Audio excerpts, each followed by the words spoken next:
Black Star Network is here. Hold no punches! I'm real revolutionary right now. Support this man, Black Media. He makes sure that our stories are told. Thank you for being the voice of Black America, Roland. Stay black. I love y'all. All momentum we have now, we have to keep this going. The video looks phenomenal. See, there's a difference between Black Star Network and Black-owned media and something like CNN. You can't be Black-owned media and be scared. It's time to be smart. Bring your eyeballs home. You dig?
Today is Tuesday, November 1st, 2022, coming up on Roland Martin Unfiltered, streaming live on the Black Star Network. What do black voters think? What matters to them in this election?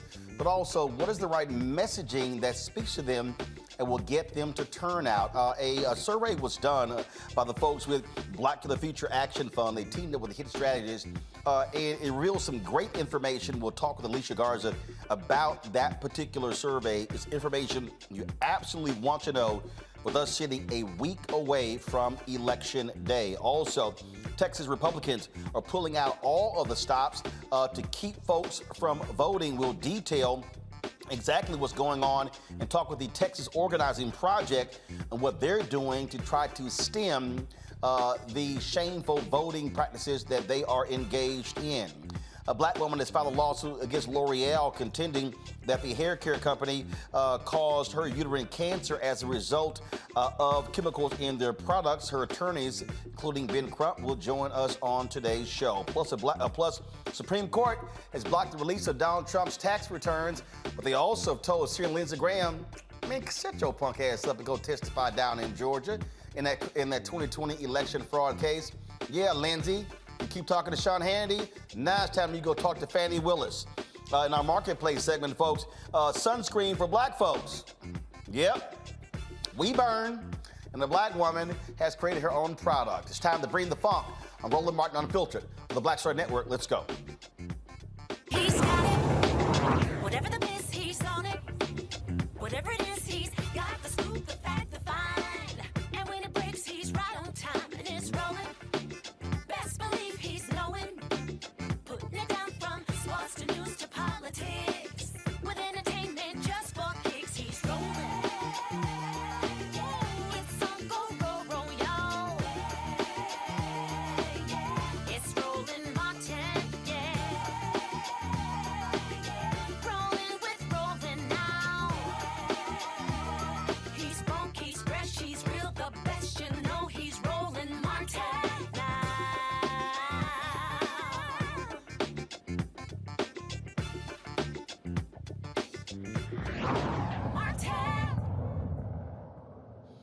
All right, folks, the Black to the Future Action Fund released a survey today, folks, that gave some revealing information in terms of how black voters are thinking, what they want to hear, what they also want to understand, also, especially also young voters as well.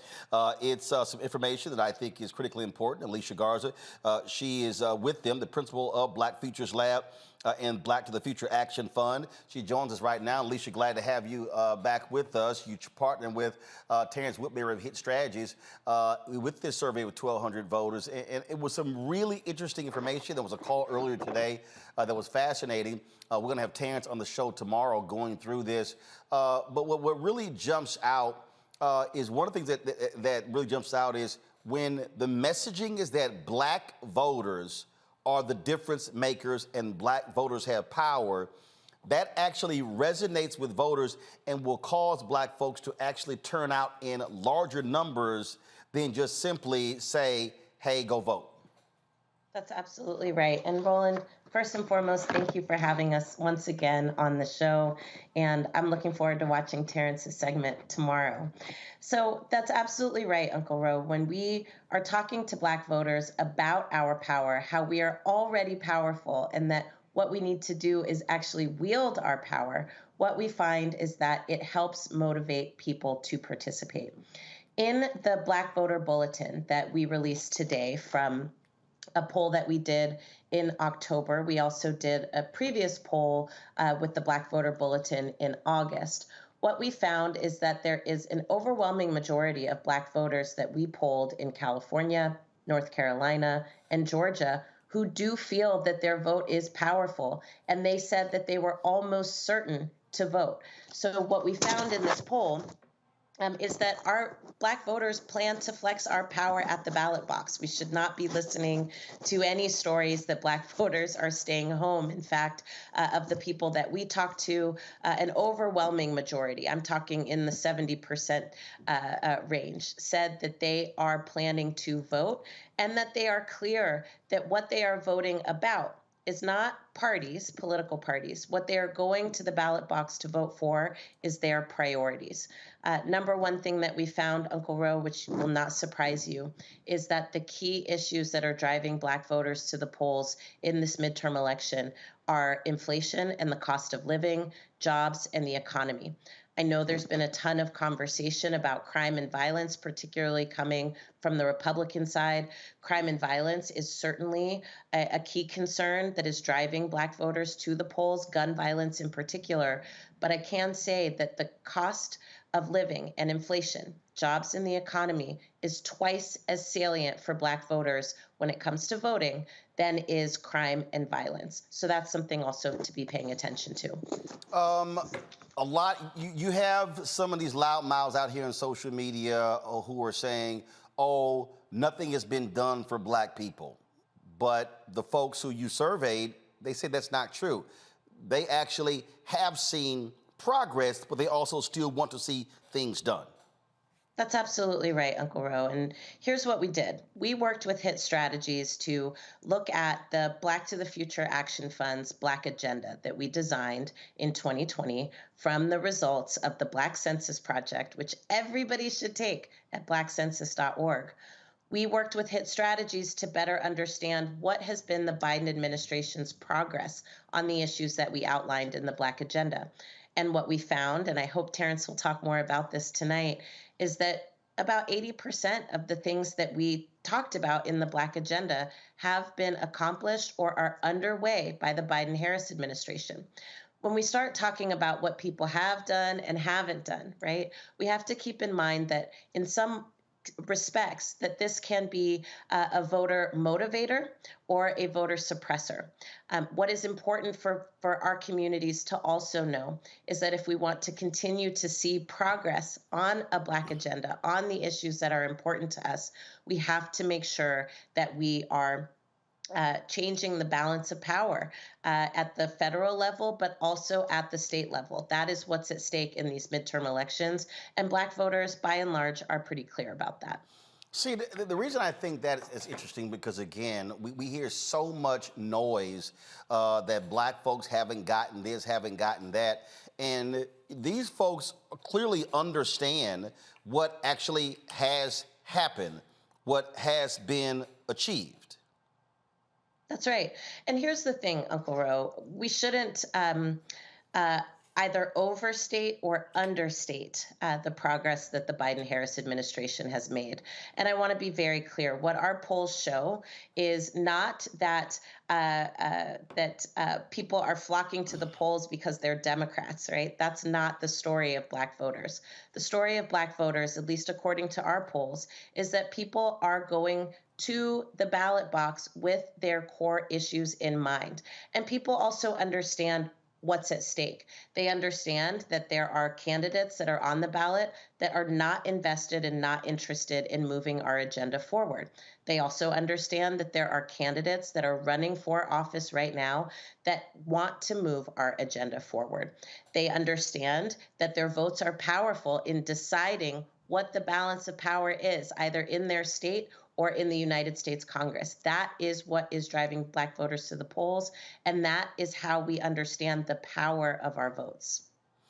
What also stood out for you in this survey? The other thing that stood out for me, Uncle Ro, is that there are a lot more people than I would like that don't actually know the importance of the role of the Secretary of State on their everyday lives. Now, you'll remember, Uncle Ro, in 2018, here in the great state of Georgia, Stacey Abrams ran against Brian Kemp for the role of governor of this state. And one of the very controversial issues in that election cycle was that Brian Kemp, at that time, was the Secretary of State in Georgia. That means that he oversaw the voting rules and got to help determine, right, whose votes mattered and who could vote and under what conditions, while he was also running to be an elected official, which is clearly a conflict of interest. That's like the fox overseeing the hen house, right? Here we are again in 2022. There is a rematch between Brian Kemp and Stacey Abrams, but there is also up for grabs the seat of Secretary of State. And what we found, particularly in places like California and Georgia, is that people did not totally understand the role that secretaries of state played in making sure that their votes could be powerful. I do hope Terrence talks about this tomorrow in terms of what is the best way for us to talk about voter suppression. But what is clear is that the Secretary of State position is being contested across the country, in particular by factions of the extreme right who do understand the role that secretaries of state can play. We know here in Georgia, Brad Raffensperger, made himself famous by resisting the efforts of former President Donald Trump to cheat on the elections and essentially try to find votes that didn't exist.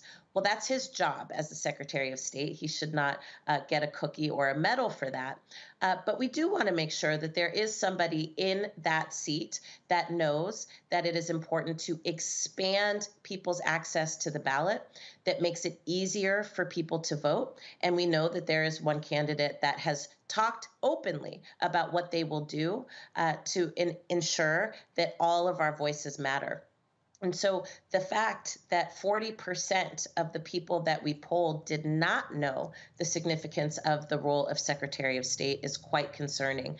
And so we want to just make sure that people know, just as quick shorthand, that by and large, what most secretaries of state do in each state is that they oversee the rules on voting, except in places like North Carolina, where they do a couple of other things.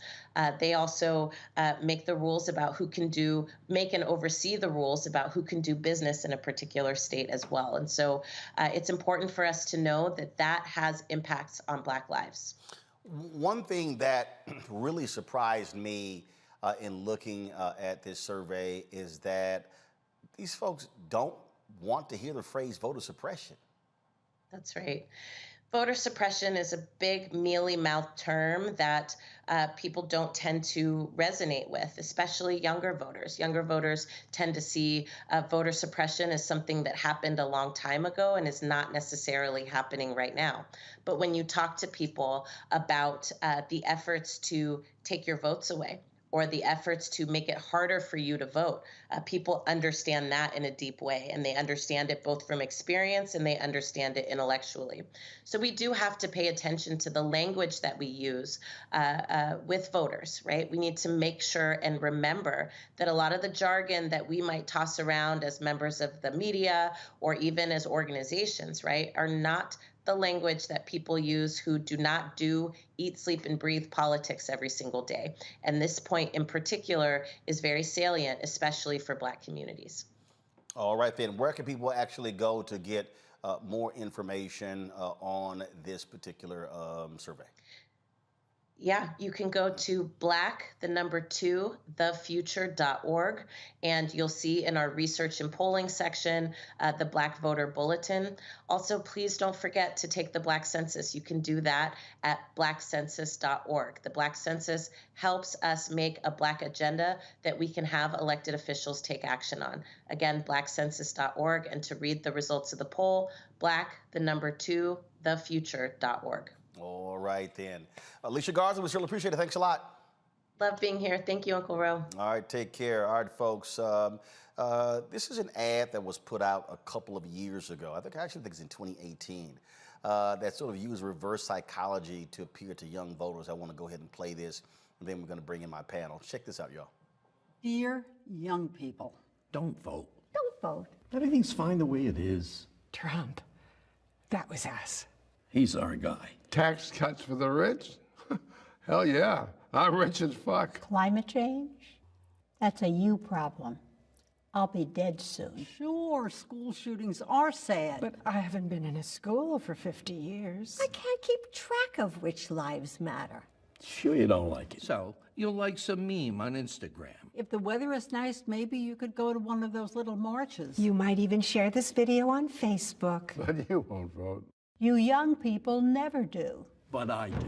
I do. I do. Midterms, primaries. Every single election. We'll be there, but you won't. Because we're a generation of doers. Not whiners. And we're doing great.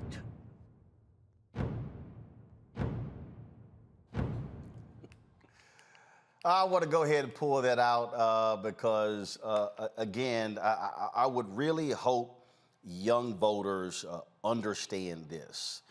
When you look at right now, all of these different folks are talking about this potential red wave, but there's one thing that is standing in their way: young voters. Many of these polls that have been done are undersampling young voters, and the reality is this here. If young voters are turning out 28, 30, 35, 40%, even higher, guess what? They can actually stop this red wave. I would hope that young voters aren't sitting at home watching what is taking place in this country and saying, you know what, I'm not interested. I'm just gonna go ahead and keep watching TV. I'm gonna be on social. I'm gonna go play games, or I'm just gonna go walk in the park. The reality is this here, and ball don't lie.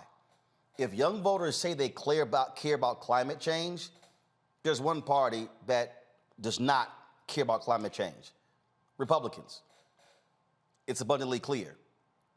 Many of those young voters, if you say it that you were protesting in the aftermath of George Floyd's death and you want to see police reform happen in this country, well, Republicans do not want the George Floyd Justice Act. They have stood in the way. And so if they're in power, you're not going to see police reform. Oh, by the way, young voters, you say you care about the canceling of student debt. Guess which party was loudly against the actions of President Joe Biden? Republicans. That's what's going on there. And those same Republicans all across the country right now, they're the ones who right now are suing the administration to keep them from canceling student loan debt. And so if you look at the issues that young voters say they care about, then are they going to vote for Democratic candidates and stop a potential red wave? Because I can guarantee you this: if the Republicans take control of the U.S. House and take control of the U.S. Senate, the things that I keep hearing young voters say they care about, ain't gonna happen. Not gonna happen. So the question is this: if you're between the ages of 18 and 35, and that's really how we classify young voters, really, they even say 18 to 40. If you really, really care about the direction of the country, are you gonna get in the game? Or are you gonna sit on the sidelines? Because here's the deal. In 1 week, we go to the polls. Today's the last day to vote early in Louisiana, in Pennsylvania. Last time to vote early in Texas this week. Folks, it's put up or shut up time. To black folks, you're sitting out there and you're watching and you're saying, oh, we've got nothing for our vote. That's a lie. The survey that was done by Black to the Future Action Fund, they talked about what has happened with the Department of Justice, what has happened in civil rights cases, what has happened, the fight against hate crimes, what has happened in prosecuting corrections officers and police officers who've done wrong. Those things have happened. Have we gotten all that we wanted? No, but show me how you get all you want in 2 years. I can guarantee you this, black voters, whether you're young or not, what you say you want, no way in hell is going to happen. The Republicans are in control. And to all the loudmouth YouTube political scientists who do little videos, ooh, Roland Martin selling out for the Democrats, all y'all who listen to them, y'all say y'all want tangibles. Please, by all means, show me how you're going to get those if Kevin McCarthy is the Speaker of the House and Mitch McConnell is the Senate Majority Leader. I'll wait. Let's bring in our panel. Mustafa Santiago Ali, former Senior Advisor for Environmental Justice, EPA. Randy Bryant, Diversity and Inclusion Strategist, Speaker, Trainer, and Writer. Michael Brown, former Chair, DNC Finance Committee. So, Michael, one of the things that's happening right now, and all of these folks are looking at all the different polls, is that we're now being flooded with a significant number of Republican polls. So it's now driving this media narrative. Oh my goodness, the red wave, the red wave. But then people aren't actually looking at the actual polls. Very few firms used to actually do polls because they were frankly costly. Now, people now know, oh, we drop a new poll, we get media attention.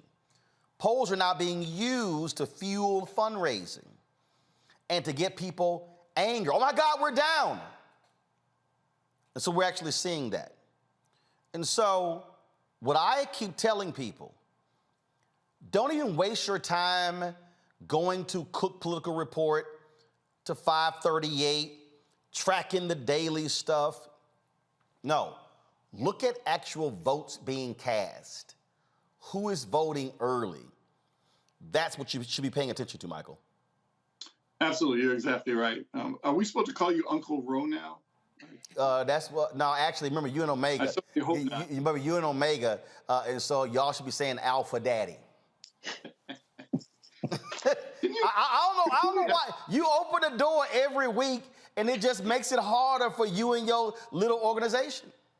It's not. First of all, it's not a little organization. Actually, y'all are little. You know better. You're smaller than us. You know, the thing about the polls that make it, there's several kinds of polls. You have polls that you may be online typing up, and a poll will pop up. Do you like Joe Biden? Or you may see another poll is, do you like puppies? Then there are other polls called push polls, where the questions are pushing you in a certain way to answer. So there are a zillion, obviously, as you just mentioned, polls out there. Some you can look at. I don't think you can look at, frankly, any of them. The only thing you should matter to you is you go into the polls yourself, you taking a family member or a friend with you, and when you're on the phone with people over the next week, I voted today, we vote early in DC too, please take people with you, and when you're on the phone, when you're online, tell people don't forget to vote. But after all that, and this is more of a kind of a question and comment, Roland, is why does it seem that African-American women are certainly much more active voting-wise than African-American men?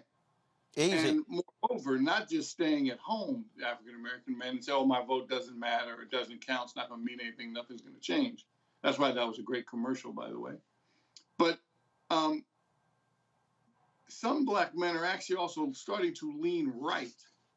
And I'm trying to figure that part out, especially since the right, relative to criminal justice, has no love for people of color, black or brown. Well, actually, first of all, a couple of things. First of all, black men are voting. And there's always been a gap between black men and black women who do vote. But the reality is black men vote with the second highest intensity behind black women. So they're first, black men are second. So that's one. So you've always had that, okay? Two, you have to also factor in that, yeah, you do have a lot of black men who are deemed more conservative than black women. I mean, so that's not even a shock. I mean, you actually have that as well. But the third thing is this here. If you actually look at the early voting results, I was talking to Mondale Robinson about this here, it's only about a 1 or 2 point gap between black men and black women. Black men are turning out. You look at the new results in Georgia, black men are turning out in significant numbers. But what the Black Future Action Fund survey showed, though, and this is what really jumps out here, Mustafa, they showed that what happened is Republicans are deliberately and purposely making outreach efforts, even just by contacting them. Their survey shows that the surge voters in 2020 No one reached out to them after the election. So what Republicans are doing, and you look at what Brian Kemp in Georgia, if you never ever talk to anybody, they absolutely are not going to ignore you. But folks are saying, wow, someone's making an effort. They're not getting information. And so what you have to do is you have to keep talking. This survey, Mustafa, they said they felt Democrats did not consistently engage them nor court them. And so a lesson here is you can't just come, this ain't no booty call, come holler around election. You have to, you got to keep calling me, dating me, taking me out, having information coming to me, and that's where they fail. Look, I said on MSNBC with Ari Melber, I was critical of President Barack Obama. Yes, him coming out, speaking at rallies, awesome. Did a great job. But how about using your Obama for America and putting those troops to action? People aren't getting the regular, consistent information between Election Day 2020 and 2022, and this is what ends up happening. Yeah, any relationship, you got to continue to, one, it has to start, and then you've got to continually, do what you can to strengthen that and to stay, connected. And Black men, to a degree, have been taken for granted by the lack of investment, by the lack of continual sets of conversations and engagements, and hearing them about what the sets of concerns are that they might have. But let's also be very clear about what the Republicans are doing. They're not trying to get 50% of Black men's vote. Yeah, that'd be great, but they're not willing to make that investment, and it probably would never happen anyway. They're very clear. They know that if they can shave off a few percentage points, then they can win in a number of different locations. So Black men, we have to make sure that we are understanding what this game is. Now, yes, Democrats have to do better, and their relationship with us has to be authentic and it has to be continual. But let's also be very clear about the game that Republicans are playing, because by no means have they moved forward on any policy over the last couple of years that is beneficial to our communities. They did not support the bipartisan infrastructure bill. So if you talk about you want jobs, they did not show up for that. They didn't show up, for the IRA and the dollars that are associated in that could help our community. So whether we're talking about the rebuilding of our communities or we're talking about jobs inside of our communities, they have not shown up for us. So we should be very clear with the game that is going on. Randy, the thing here, it comes down to how are you connecting with people? How are you letting them know what you have done and what you have accomplished? And look, it's 7 days. It should be all hands on deck. And I keep saying repeatedly, hey, you got these folks out here. It's millions of dollars that are being spent out here, and they're throwing it all on television. And one of the other things that the Black to the Future Action Fund survey showed was that the money is not going to places where Black people are. That is this here. And literally, their survey showed that they aren't seeing these ads on traditional television. And I made the point last night, and I got no problem saying it, okay, with the lack of dollars being spent on this program. I know what our numbers look like. 65% of my YouTube subscribers are Black men. Now, Instagram is 65-35 Black women. So if you try to reach Black men, you might want to go put your money where Black men are watching. Kind of basic, Randy. It's very basic. It's absolutely basic. It makes a lot of sense, but it seems as if somebody is not thinking with common sense, and they more so are doing more of the same, which we see a lot of. Even when we're not successful, we keep repeating our same program. I did want to touch bases on when we talked about why some Black men are becoming more conservative. And there's a whole discussion there about, our system, the American system, was created and designed for white males.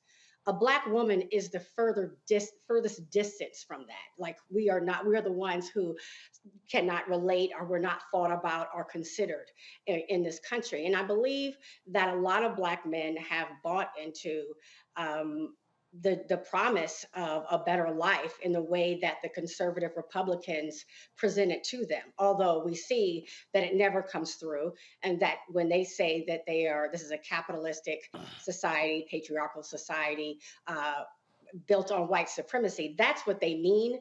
But I believe that sometimes our men do get distracted by the lure of the American dream and the promise that is placed in front of them.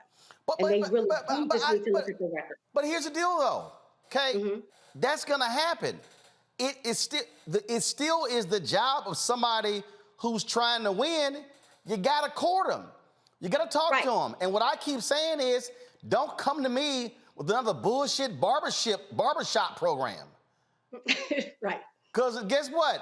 Black men ain't just congregating in no damn barbershops. Very true. And I think that we need to stop being so elite and, like, again, doing the same thing, the barbershops, churches, and the college campuses. There are way more places than that, and they need to do the work and figure out where those places are and how they reach our young people. With all the money that's being spent, it's something that we should absolutely be able to do. It's done. But see, here's the thing I keep saying, Michael, and folk gonna have to understand it. The Democratic Party money is run by white media strategists. They want to put the money on television because that's how they get paid. They don't want to spend the money on the ground activities. They don't want to touch those voters. They don't want to put it in independent media, Black-owned media. That's just the bottom line, okay? And so we keep having this conversation over and over and over again, but they're the ones in each one of these campaigns, Chuck Schumer's PAC, okay, the DSCC, the DCCC, Democratic Governors Association, all these liberal PACs, they all run the same way. They want to throw all the money on television as opposed to put that money with organizations or entities that touch people in non-traditional ways. Yeah, no, you're exactly. But that's where also, we always talk about, elections have consequences, but also leadership matters too. And there's a guy named Ron Brown that was chair of the Democratic Party, a couple decades ago when Bill Clinton was running for president, and he said, "I'm not trying to your point about the media advisors, not trying to take any money out of your pocket. However, you're going to share this pie." Hence why BET back then, as we all remember, got a lot of those political dollars, as did a lot of the Black radio stations around the country, as did making sure that the Mignon Moores, the Yolanda Caraways, the Alexis Hermans of the world had actual dollars to go into Black communities.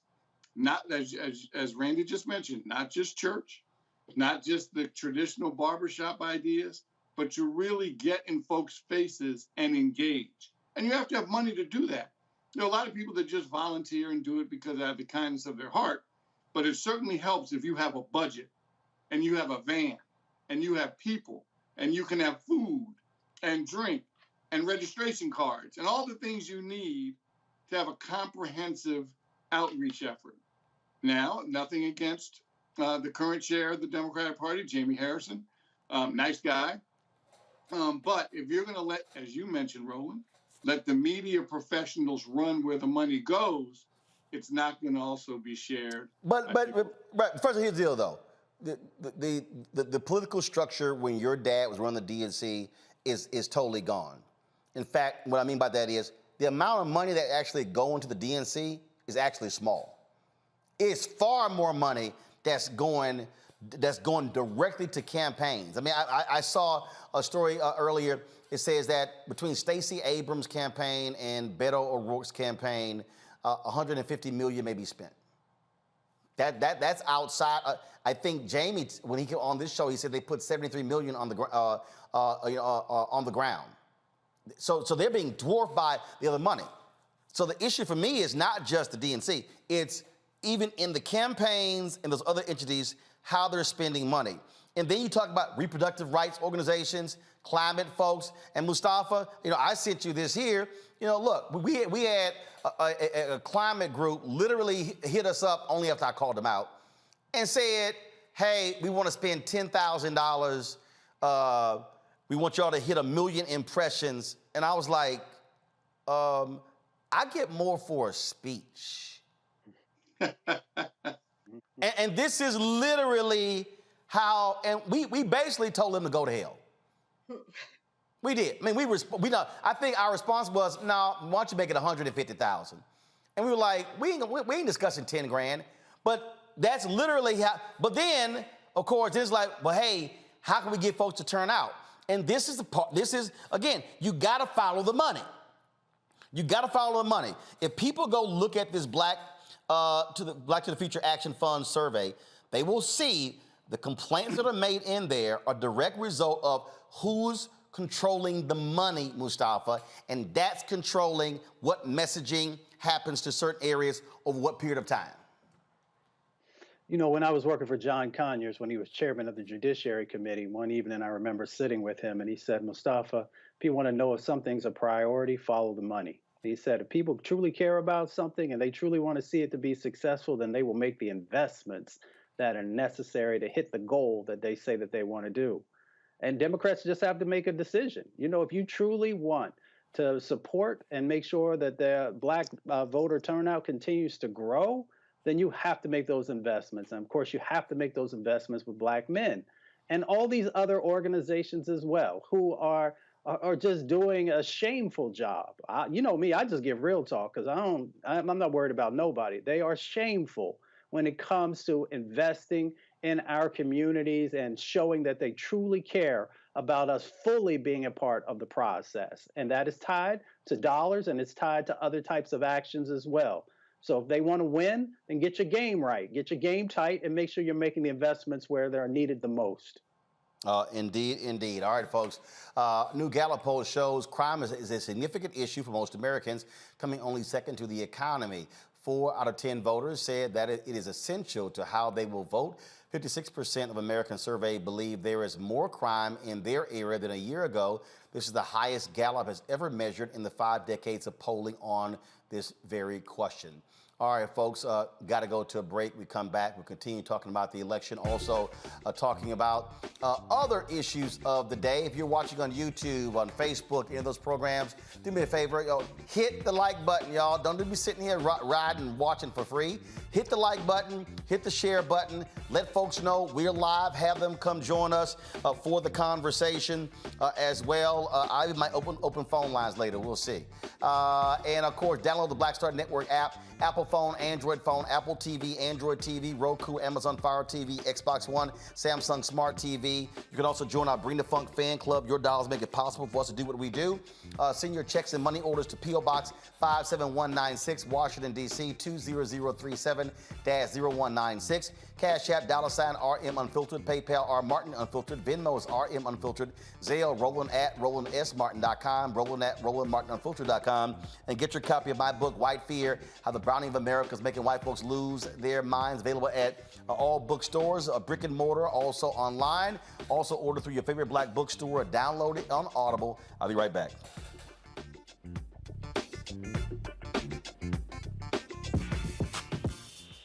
When we invest in ourselves, our glow, our vision, our vibe, we all shine. Together, we are Black beyond measure. We've got to stand up. Republicans are banning abortion rights, tearing down democracy, blocking progress. But when Democrats stand together, we win. Because we voted, Democrats stood up for Black lives, voting to ban police chokeholds, stood up for Black women, putting one on the Supreme Court, stood up for our families, lowering cost of health care and prescriptions and capping insulin, and stood up for millions by slashing student debt. This November, let's stand up together and keep making progress. This is our time. Our moment to move forward, beyond the gun violence, the hospital closures, the unaffordable housing. Brian Kemp's Georgia for the wealthiest few. Stacey Abrams is looking out for every Georgian. She'll invest our $6 billion surplus in the fundamentals, education, healthcare, housing, and a good living, putting more money in your pocket to build one Georgia where everyone has the freedom to thrive. When we invest in ourselves, we all shine. Together, we are Black beyond measure. Hi, I'm Eric Nolan. What's up, y'all? I'm Will Packer. I'm Chrisette Michelle. Hi, I'm Chaley Rose, and you're watching Roland Martin Unfiltered.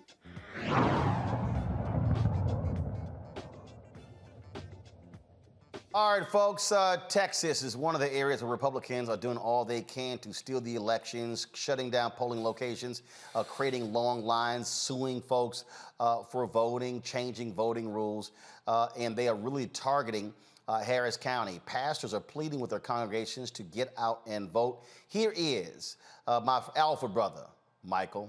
You know how alphas roll.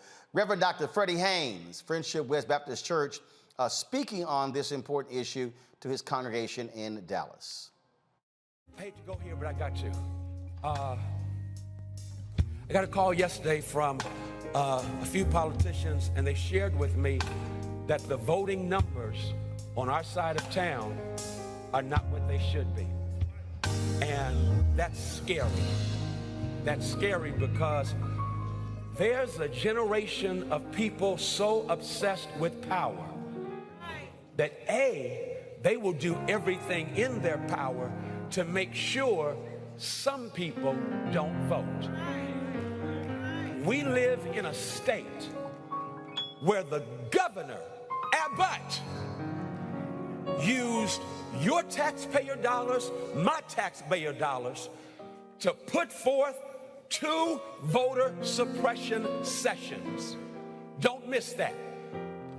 A university study revealed Texas, before last year, was the most difficult state in the country to vote.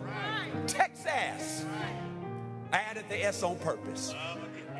Texas is the most difficult state to vote, and Governor Abbott added more barriers to voting because Raphael Warnock is right. Some people don't want some people to vote, and you know who those some people are. Now, why are we going to cooperate with people who already don't want us to vote? You don't cooperate with people who have your worst interest at heart. Listen, and I know I'm not talking to you because you voted.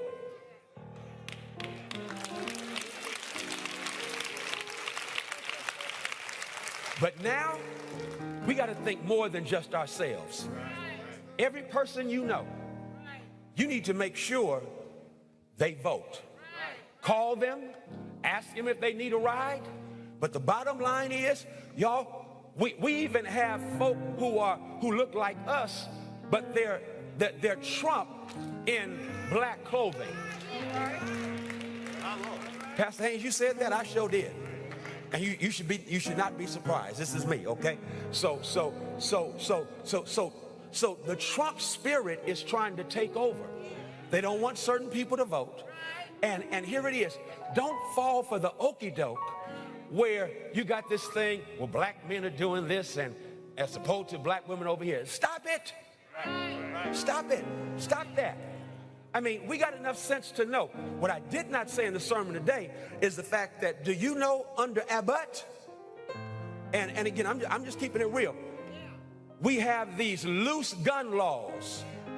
And with loose gun laws, we've had an uptick in domestic violence with guns. Because the governor passed that law. So you don't act like your vote doesn't count. Your vote counts. Here it is. If you don't vote, it counts twice against you. Because that means whoever is on the other side, they get their vote and your vote because you didn't vote. I'm pleading with you, please vote. My young folk, don't wait until election day. Let's get it over, because you don't know what's going to happen on Election Day. Election Day, we can have a tornado hit. Let's get the vote done now.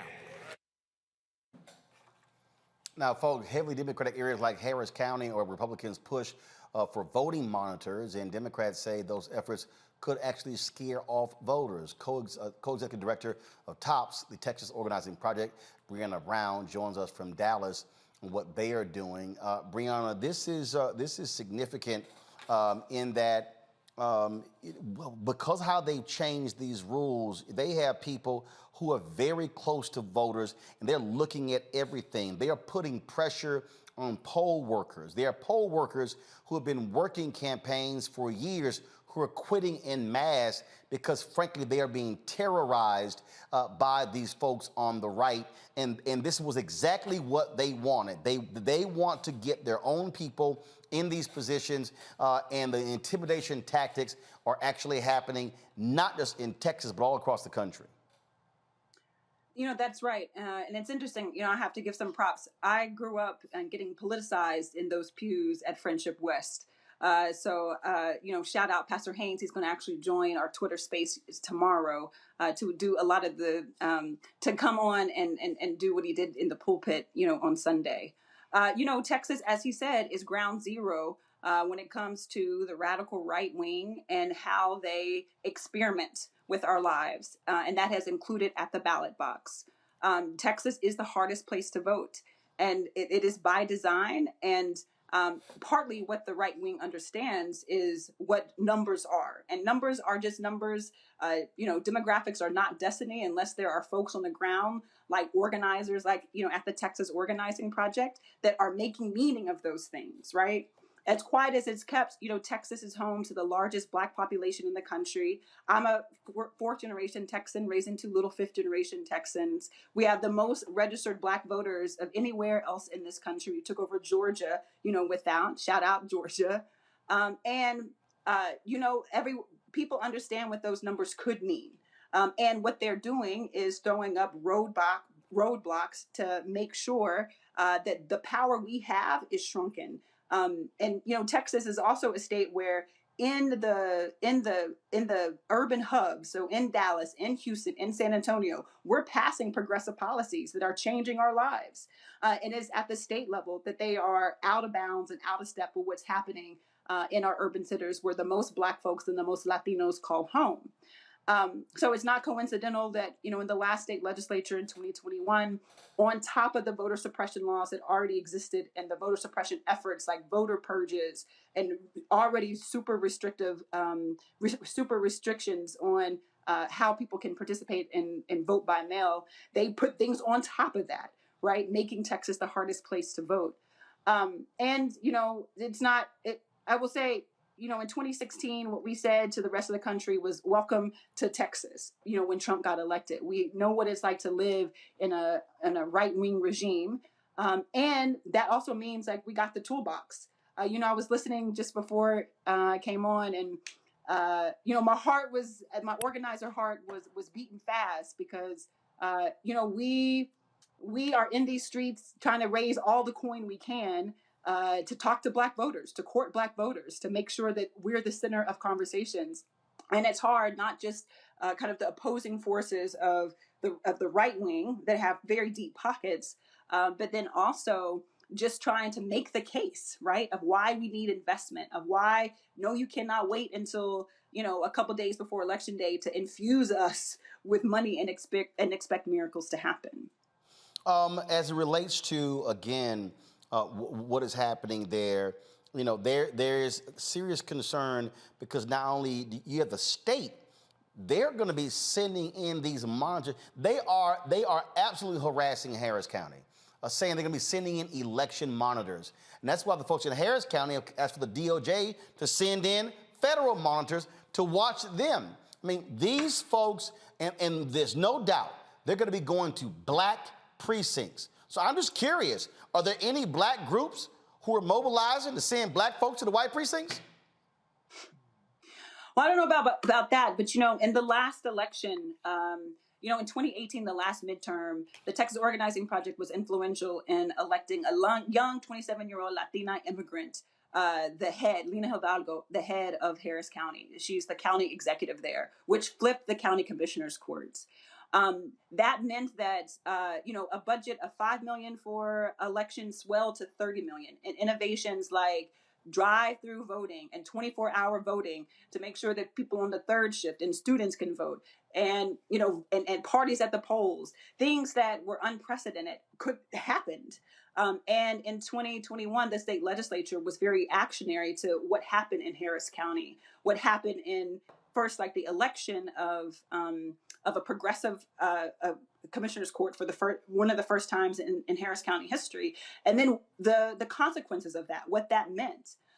So it's Harris County is ground zero. That's where the most Black folks live in Texas. There are almost 600,000 registered Black voters. We're pulling out all the stops to make sure that Black folks can and will vote. We're encouraging. In 2020, the Texas Organizing Project did a Black voter study. One of the things that we found out was that we like to vote early. So the work that we're doing now, early vote has started. Early vote started on the 22nd. We have been doing everything we can to make sure that folks vote early, right? And vote in areas, it's not lost on us too. Like, vote, go to your neighborhood and vote, right? Where the election workers, where your people. But we're doing everything we can. We're partnered with Black Voters Matter. We're going to be taking out radio ads soon to get those folks that are listening to the radio. We're taking out ads in Black newspapers across the state. In Harris County, also, we're going to throw down. We're doing some cultural spaces, getting people excited about going to the polls in spite of. So we're prepared, for election day for sure. There's a beautiful network of folks, progressive organizations across Texas that are ready. Like we are actually getting ready.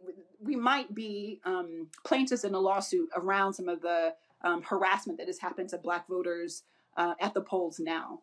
So I think that we are, we're well equipped. And again, this is familiar to us, right? Because we have been living in these conditions for quite some time in Texas. All right, then. Brianna, we certainly appreciate it. Thanks so much. Keep up the good fight. Thank you. All right. Randy, I want to start with you. This is, again, I hope these folks, who are watching, are really paying attention to what, we are trying to say. And I keep telling people all the time, I keep dealing with these folks who always got something to say, who always are running their mouths. Matter of fact, I'm going to show you this tweet.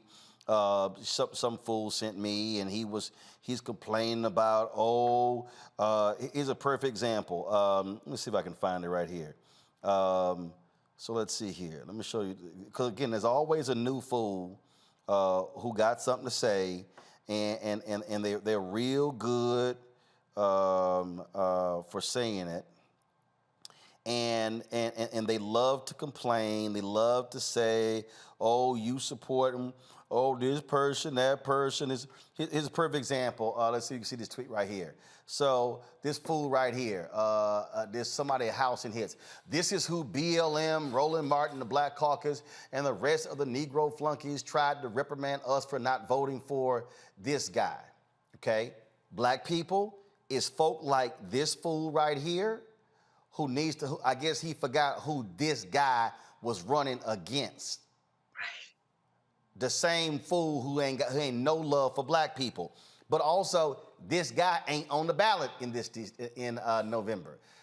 It's what's happening in the House and Senate. And so so this fool here complaining about, President Joe Biden, when you literally have Republican governors, legislatures, attorney generals, secretaries of state who literally are trying to steal elections and throw up all sorts of roadblocks, but we're supposed to go, well, I don't know why you're criticizing them. Give me a break.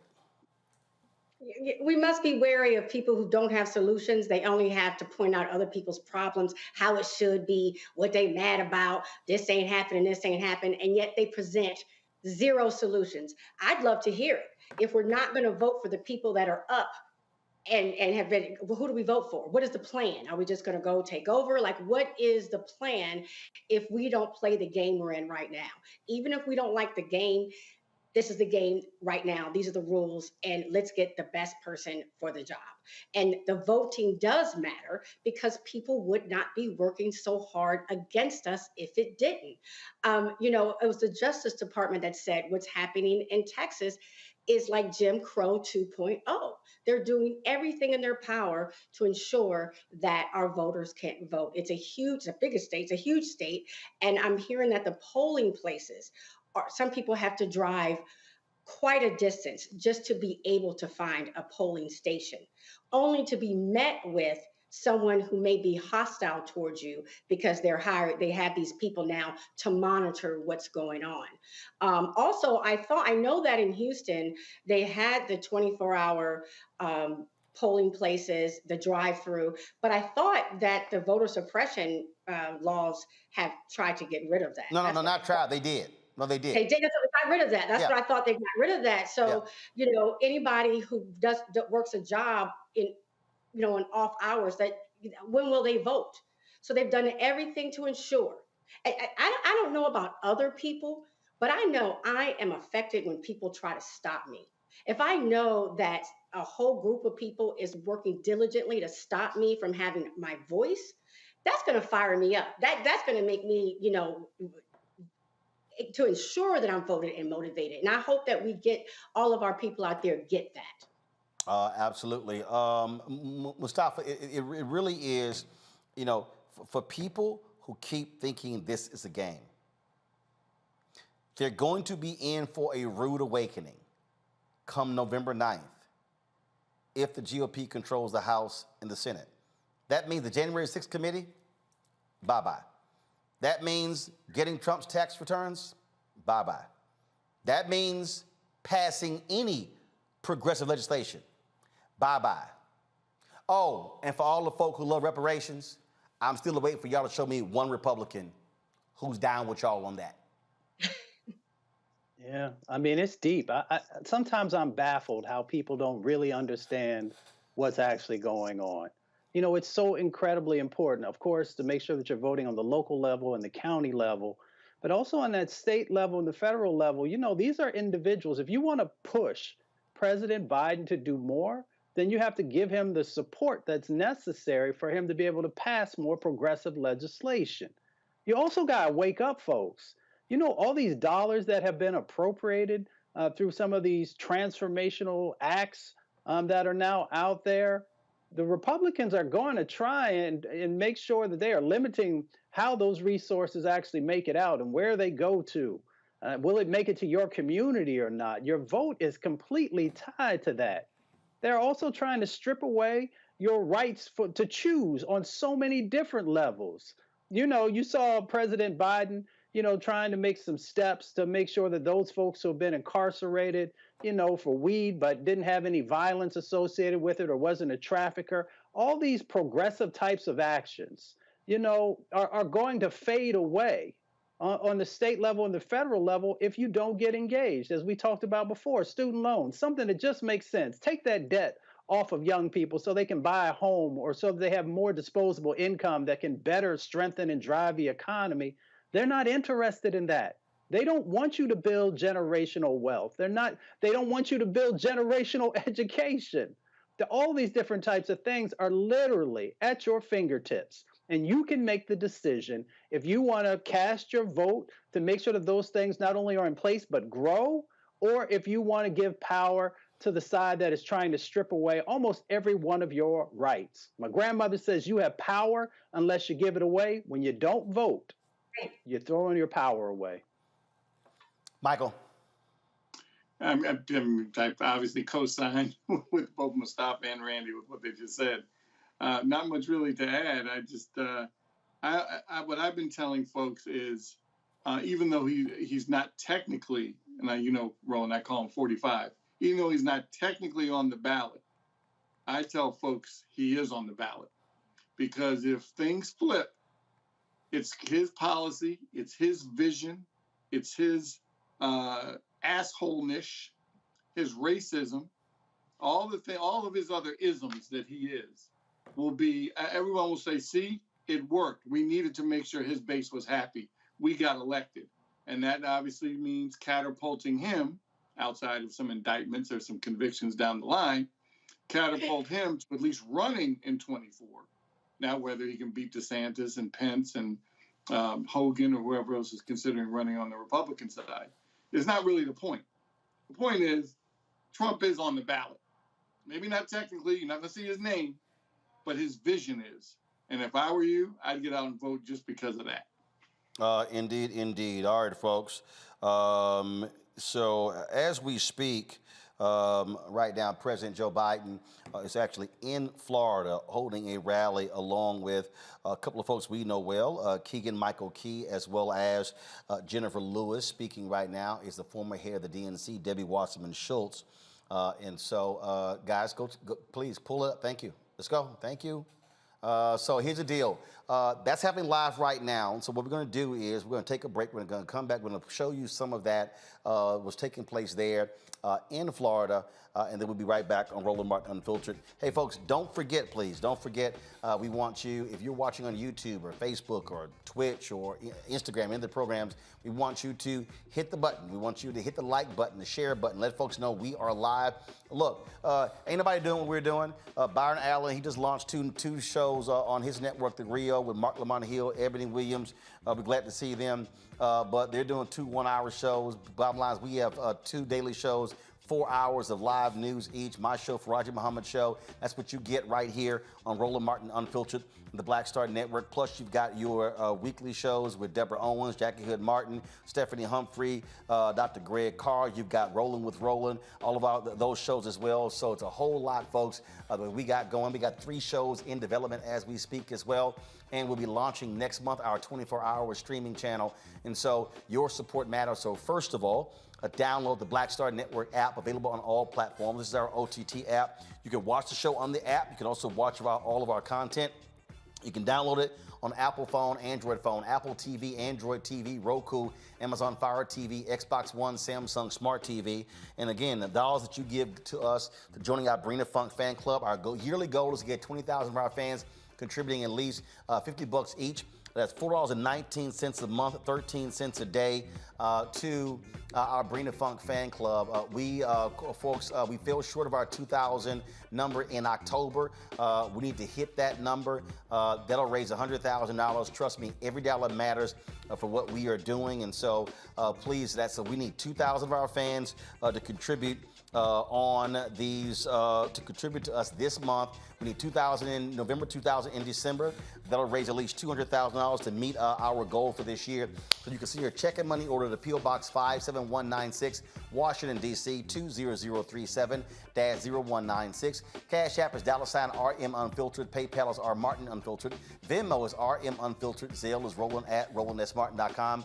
Roland at RolandMartinUnfiltered.com. We come back, we'll talk with the attorneys of a black woman who is suing L'Oreal, saying they were chemical products for hair, gave her uterine cancer. We'll discuss that next. Back in a moment. When we invest in ourselves, we all shine. Together, we are black beyond measure. We've got to stand up. Republicans are banning abortion rights, tearing down democracy, blocking progress. But when Democrats stand together, we win. Because we voted, Democrats stood up for black lives, voting to ban police chokeholds, stood up for black women, putting one on the Supreme Court, stood up for our families, lowering cost of health care and prescriptions and capping insulin, and stood up for millions by slashing student debt. This November, let's stand up together and keep making progress. It's about us. Let's go! Everybody all together. We are in sunny South Dallas. The election is coming up. It's super important that folks know who they are voting for, but more importantly, what they are voting for. Y'all, we got the free shirts and free lunch right over here. Freedom is our birthright. No matter what we're up against, we're sending a message in Dallas and Texas and in this country. We won't back down. That's what this bus tour is all about. The housing cost is one of the most capitalized areas that we have found. People who are marginalized, that are brown and black, we are suffering the most, and I think that we have the biggest vote and the biggest impact in this election. I'm voting for affordable housing, for sure. We should not be paying the cost of a utility failure because our elected officials are too proud to say, we need help.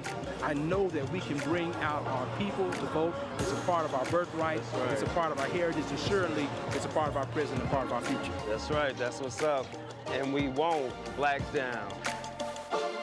Forward that message to 5 friends, because in that message, it's got links to how to get registered, how to check your registration status. Like I said, 2:30 we'll start rendezvousing right here on this street. I am voting to let our voice be heard in the rural communities that, hey, we are people too. There are things that we need. Free shirts, free food, and lots of power. We are in Longview, Texas, where Black Voters Matter, 365. Whatever type of oppression a white supremacist throws our way, we will not black down. We are in relentless pursuit of liberation of our people. Freedom is liberation for black bodies and black communities to make economic change through political power. Freedom is choice. We won't black down. We won't black down. We won't black down. We won't black down. We won't black down. We won't black down.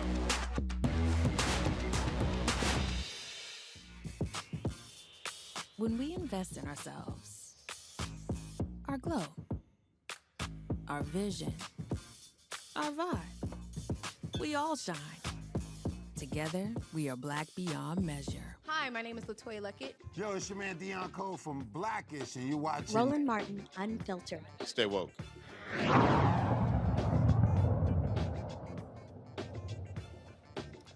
A study found that women who reported frequent use of hair straightening, relaxing products were more than twice as likely to go on to develop uterine cancer compared to those who did not use the products.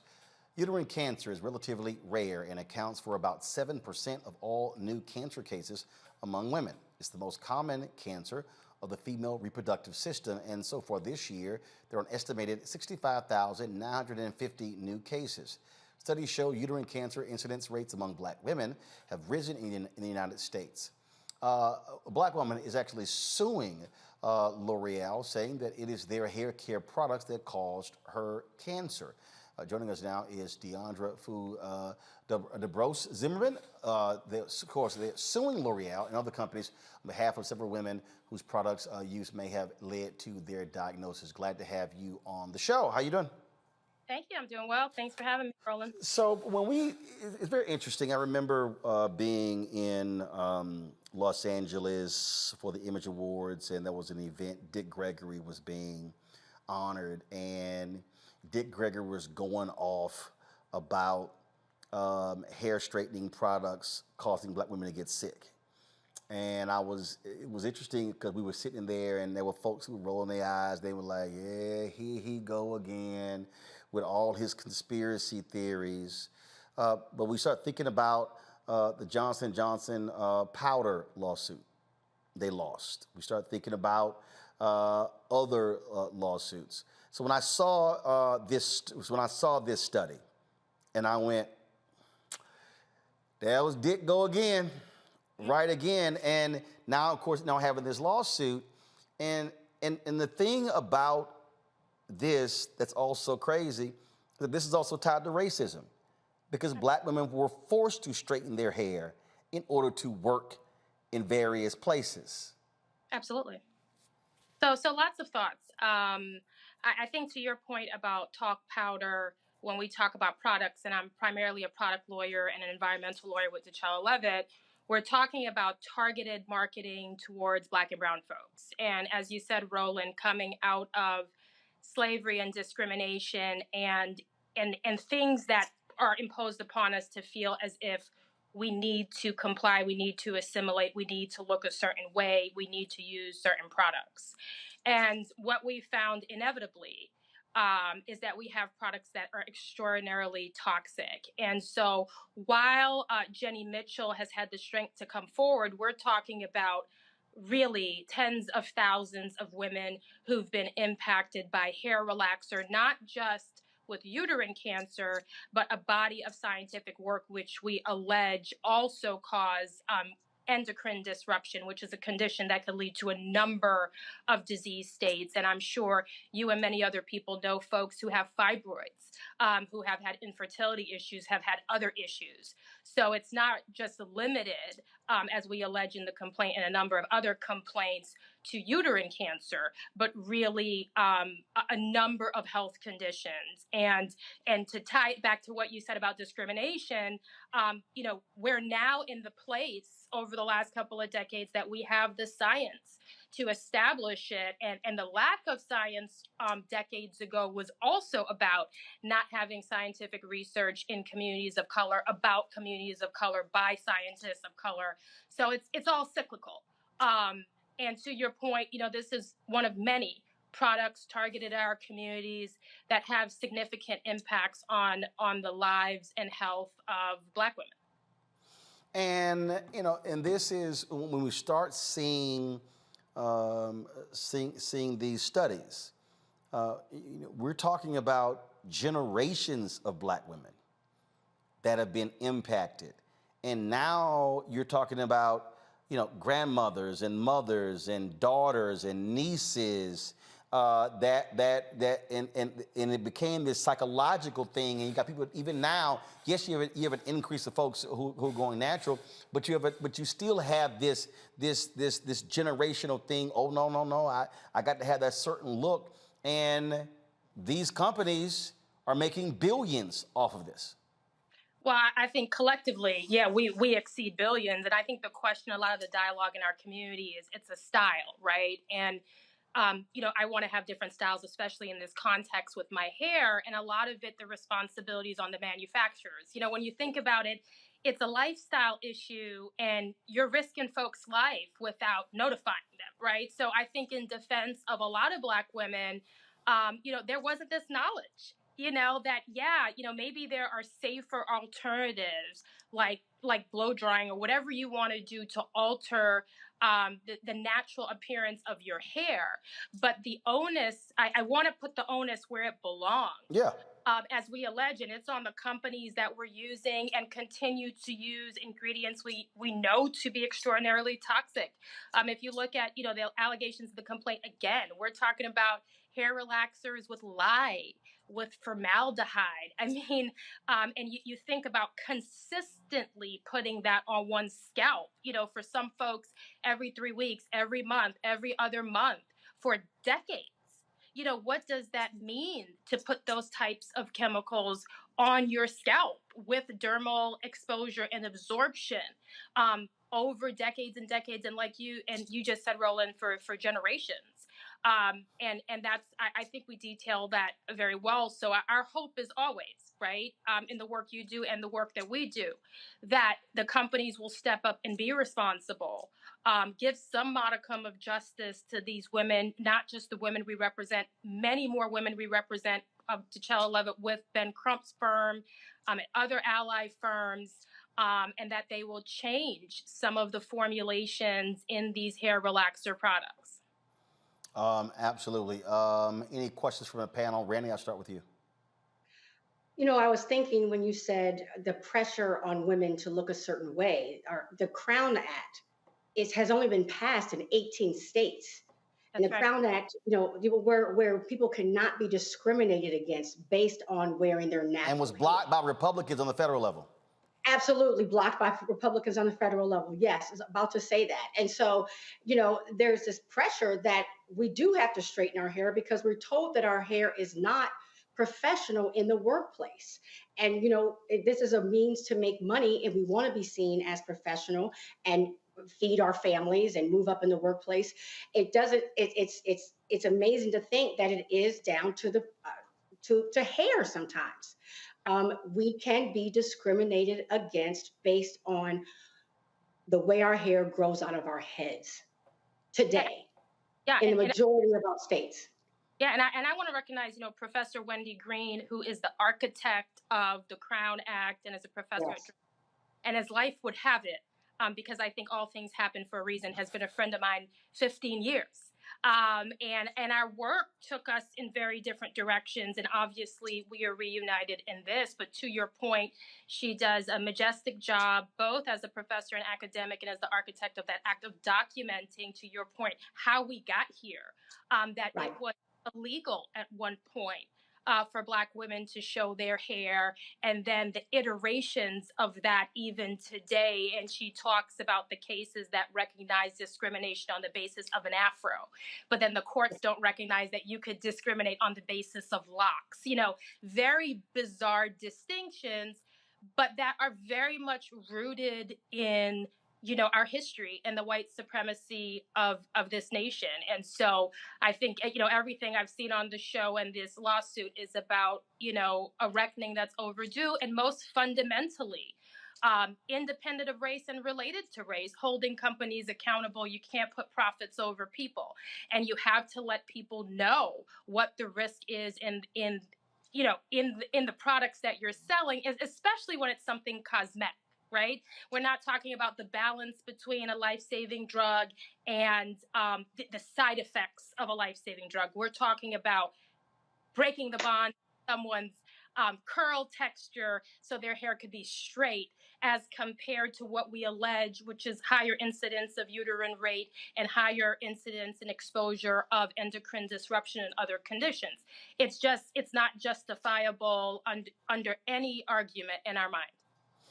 And don't you think that it also just ties back to just the disparity with Black women in healthcare? You know, how we do not get the same attention. We don't get to participate in the same studies. There's not attention given to illnesses or products that may affect us negatively.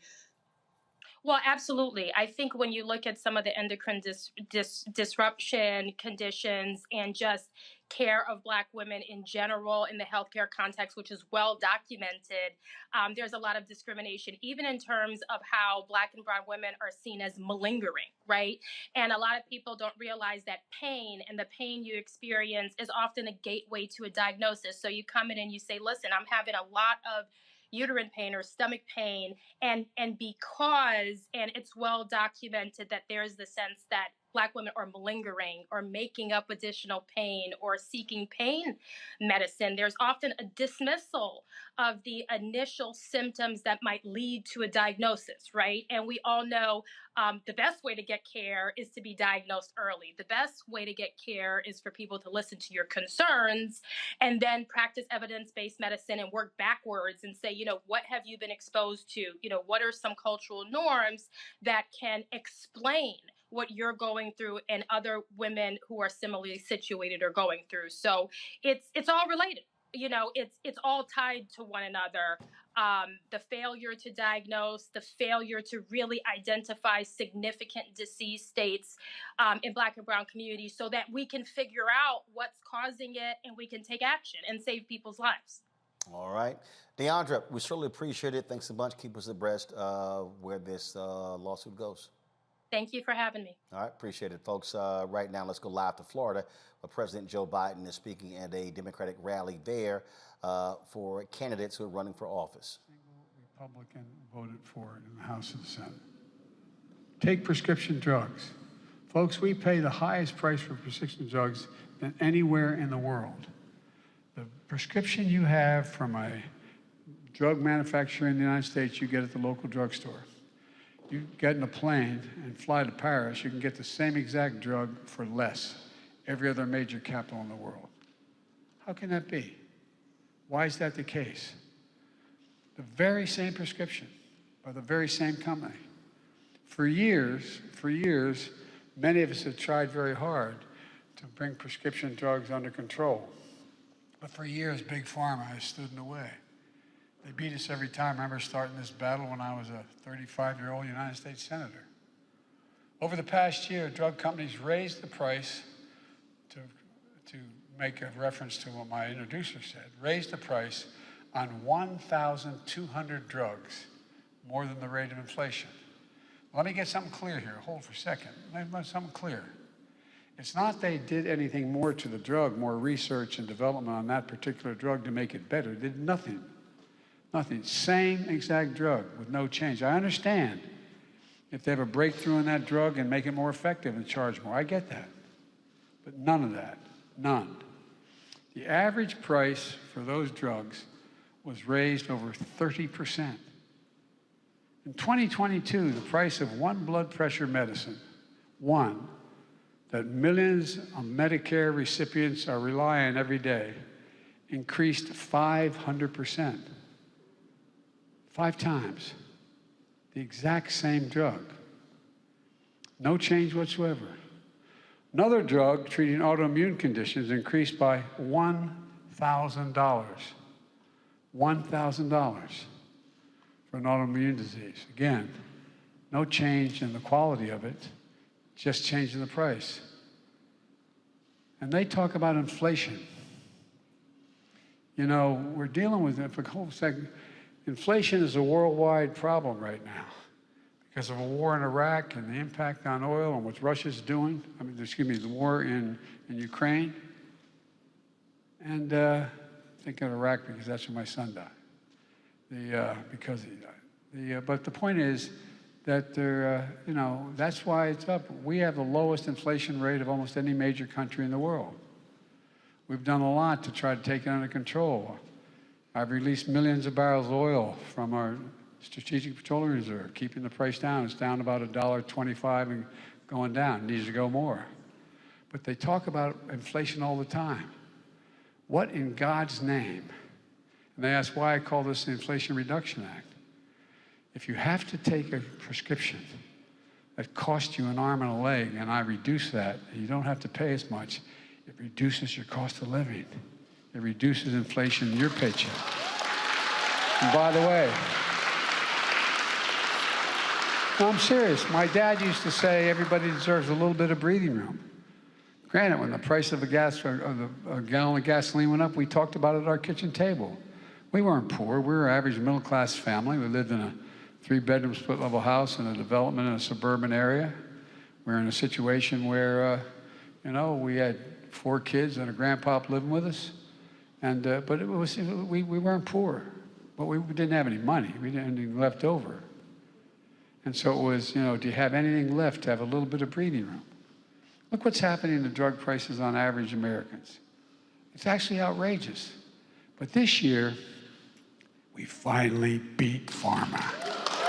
We finally beat pharma. No, I've been trying this a long, long time, Debbie. I've been trying to do it. Finally. Big Pharma lost and Americans won. Thanks again to the Democrats in the Congress. And I have the bad reputation of Biden's not partisan enough. Well, in this one, I'm partisan. Because a lot of these guys came up to me and women said, you know, basically said, not up to me, they can't come up to me in the White House as much when I see them though, saying, I know you're right, but it cost me in my election. I'd lose a primary if I supported you. Well, look, starting in January, if Big Pharma tries to raise the drug price faster than the cost of inflation, they're going to have to write a check for the difference back to Medicare to cover the difference, lowering. Instead of the money going to the pockets of big drug companies buying back their own stock, which is the way in which, just why they keep buying their own stock back, that's how the executives get paid. 89% of their salary, I think that's the number, is paid on stock. Well, guess what? If you have 100 shares of stock and you buy back 50, the 50 left are worth more than 100 each one. Same total amount. And also, they're in fact putting them into the pockets of their shareholders. There's nothing wrong with that per se, unless there's somehow you're ripping people off to get there. It'll go into you. This time it goes into your pockets for lower drug prices. And look, the practical thing, at least in my household where I was raised, is that means you have more money for the car payments, more money for groceries, which are high because of Putin cutting off grain supplies. You have more money to put toward holiday shopping for your grandkids. It's about basic standard of living for ordinary Americans. What the drug companies are doing now is really inflating your cost of living. And we're doing something about it. We're going to give Medicare the power to negotiate lower prescription drug costs, period. We fought for years to make this happen. This year we got it done. Medicare is going to finally have the power to negotiate lower prescription drug prices like the VA can do, the Veterans Administration. They can do that now, and private insurance companies. The VA can say, look, you want to sell all our veterans that particular drug, we're not going to pay that much for it. We're not going to pay $10, we're only going to pay $7.50. If you don't want it, we're not going to buy it. You don't want to sell it to us. Well, it's a gigantic customer. Well, the biggest customer in the world for the drug companies is Medicare.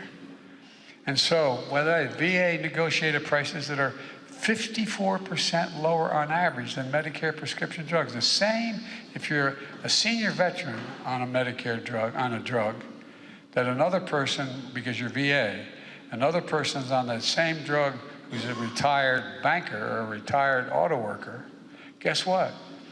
The person in the VA, and they deserve it, gets paying 54% less for the same exact medicine, prescription.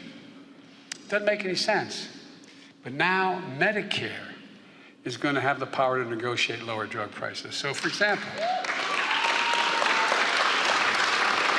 when these guys come along and say, you know, we're going to charge you, I'm making this up, we're going to charge you 10 cents per an aspirin. And they say, no, we're only going to pay 5. Well, we're not going to sell it. So, no problem. They're going to lose 50 billion aspirin or whatever the hell they sell. The point is, they're going to have to respond. Seniors are going to see their out-of-pocket costs for prescriptions. This is really important. It was really important to my mom and my dad. Thank God, you know, we had 4 kids. We were able to make up the difference for mom and dad. But, guess what? Now, the total amount of drug prices, prescription drug price you have to pay in any one year, if you're a senior on Medicare or Social Security, will not be more than $2,000 a year. That's it. You can purchase $15,000 worth of drugs. You only pay $2,000. $2,000 for prescription drugs, period. Whether it's expensive cancer drugs or any other drug they need for the pharmacy. My son, who died of stage 4 glioblastoma, the cost of those drugs was enormous. Enormous. We're talking about drugs that can cost $9,000, $10,000, $14,000 a year. But thanks to this law, seniors are going to be limited to having to pay $2,000 for all the drugs they need. All the drugs they need. Now, starting in January,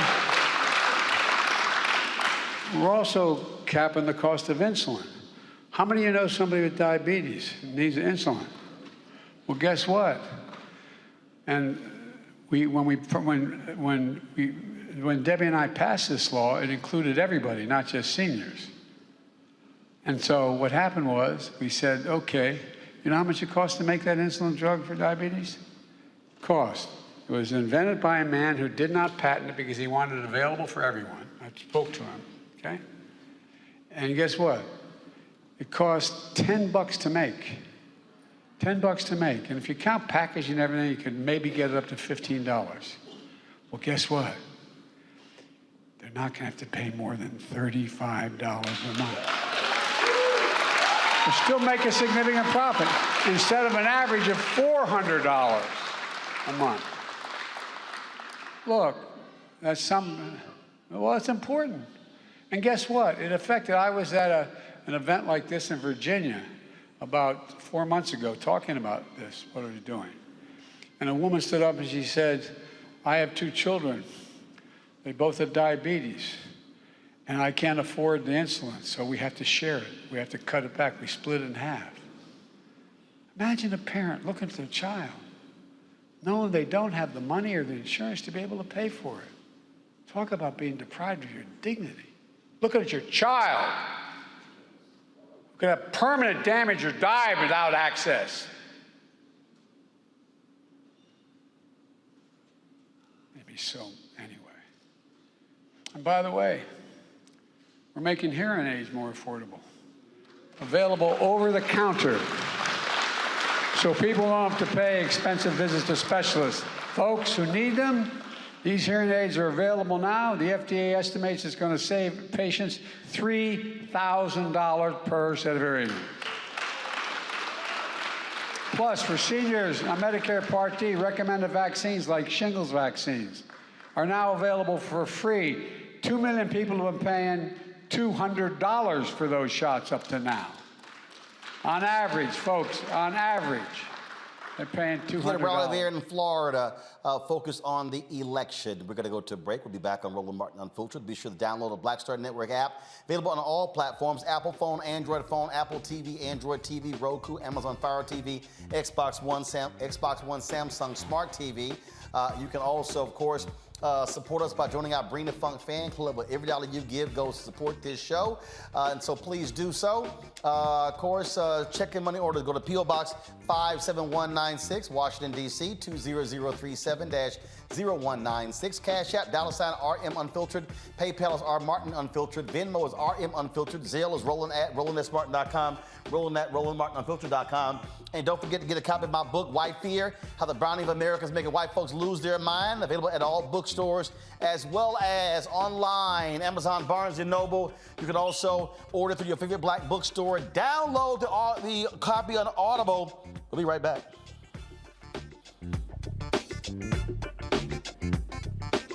When we invest in ourselves, we all shine.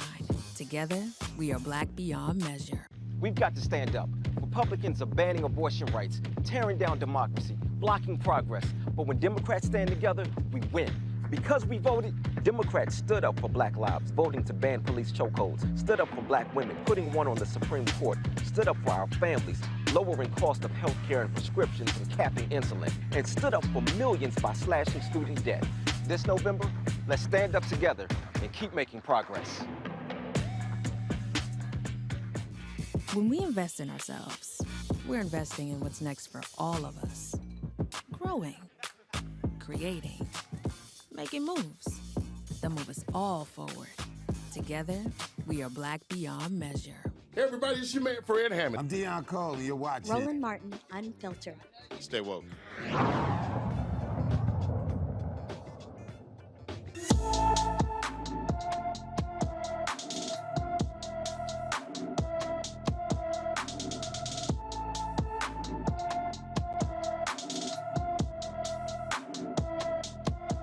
Danielle Noble disappeared from her Madison, Wisconsin home on October 22nd. The 11-year-old is 5 feet tall, weighs 130 pounds, with black hair and brown eyes. Anyone with information about Danielle Noble should call the Madison, Wisconsin Police Department at 608-255-2345, 608-255-2345. All right, folks, South Carolina Senator Lindsey Graham loves to run his damn mouth, but when he got subpoenaed by Fulton County DA Fannie Willis, no. So he went to court, sued, and then all to the Supreme Court. Today they said, take your punk ass down to Atlanta and go do the doggone interview. So that's what Graham now has to do. Supreme Court rejected his bid. Now he has to testify in that grand jury proceedings that Fannie Willis has, dealing with the issue of the corrupt nature of Donald Trump trying to steal the 2020 election in Georgia. Must say, Michael, this little scrub, Lindsey Graham, loves to run his damn mouth on Fox News, Sean Hannity. Why he's so damn scared to go testify? You ain't got nothing to hide. What you scared of? Right. That's what 45 used to say, that anybody that, pleads the fifth, because I think that's what the district attorney is setting him up for. Clearly, they want to get as much information as possible from him. But I think they're also going to set him up to see how many times he says the fifth or uses that odd privilege that members of Congress have. Either way, he's going to try to get out of answering, obviously the poignant questions that really matter. But see, I love how he thinks that because he's a member of Congress, he could just pick the phone up and say, hey, can y'all find them votes? No, player, that ain't how that work. Well, that's 45 was his boy, so he was doing everything he could to help overturn the election, at least in the state of Georgia. And so it'd be interesting to see. Obviously, it's going to be a closed session. The public won't see it, but clearly we'll hear what happened.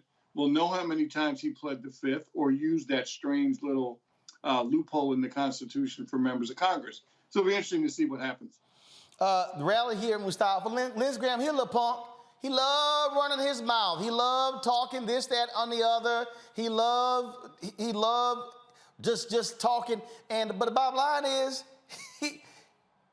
why won't you talk about what you did? This is the man who said all kinds of stuff about Trump when they were running, but he's been kissing Donald Trump's ass. His head literally is so far up Trump's butt, if Trump turns right, Lindsey turns right.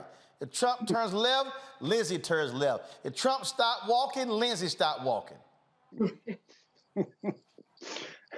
Yeah, Lindsey a little shook right now. There's no doubt about that. What they used to say, if you ain't got nothing to hide, then you should show up and testify. So South Carolina, watch your boy. See what he actually does. Because, you know, everybody knows the connection that he has. Everybody knows that he's afraid of Trump. So, of course, he's not going to say but so much. But, you know, he has a responsibility. Let's see if he lives up to that responsibility. He took an oath to protect our country. We know that the former president was actually detrimental to our country. So let's see if he actually lives up to the oath that he took. There you go, Randy. I'm not going to put any bets that he's going to live up to the oath. I will take all of you out to dinner if he lives up to his oath and actually testifies and tells the truth and owns up to what he's done. So, but that promise is on camera. I promise I'll take you all out to dinner. I don't see that happening. He's going to continue with his, you know, ditching and dodging. And there you go. All right, folks. A white Tennessee State professor has resigned after this video went viral. I said, what is your name? Out here, get out. You have failed this course, whatever your name is. Out! Out! Out! Out! Well, guess what? It's amazing what happens when video gets dropped. That's right. This professor, Robert Evans Picard, was a history professor at Tennessee State when he abruptly resigned following this outrageous classroom display. He has a history of unprofessional behavior, as bad reviews date back to 2017 on the Rate My Professor website, where people rated him as awful. Tennessee State made this statement: "This incident runs afoul of the standard of behavior we expect from those charged with teaching and serving as role models for our students. The university has taken swift action, including personnel action, to address this incident." But I'm trying to understand how in the hell, if he was a problem for 5 years, why did it take a video going viral, Randy, at a HBCU? I want to say this, and I have some personal thoughts about this. Just because someone white is working in a Black institution, an HBCU, does not mean that they're down. Does not mean that they're looking out for the best interests of our children. And we need to pay attention to when they say this professor is not grading us properly or treating us well. That's a shame that since 2017, he has not gotten good reviews. What we saw there in that video is pure rage and disgust at who he was talking to. And that didn't come overnight. That didn't just come there. So it scares me of how he has affected students his entire tenure at that school. And we need to pay attention. We absolutely need to pay attention. No, absolutely. Mustafa? He looked like he's about to have a stroke, so you know he need to relax. Maybe he need one of them little special gummy bears. You know, I've taught at a not the animal. But you know, I've been taught at a few institutions, and I ain't never seen a professor get up in folks' face like that. So it was time for him to go. Evidently, he didn't really want to continue to have that job.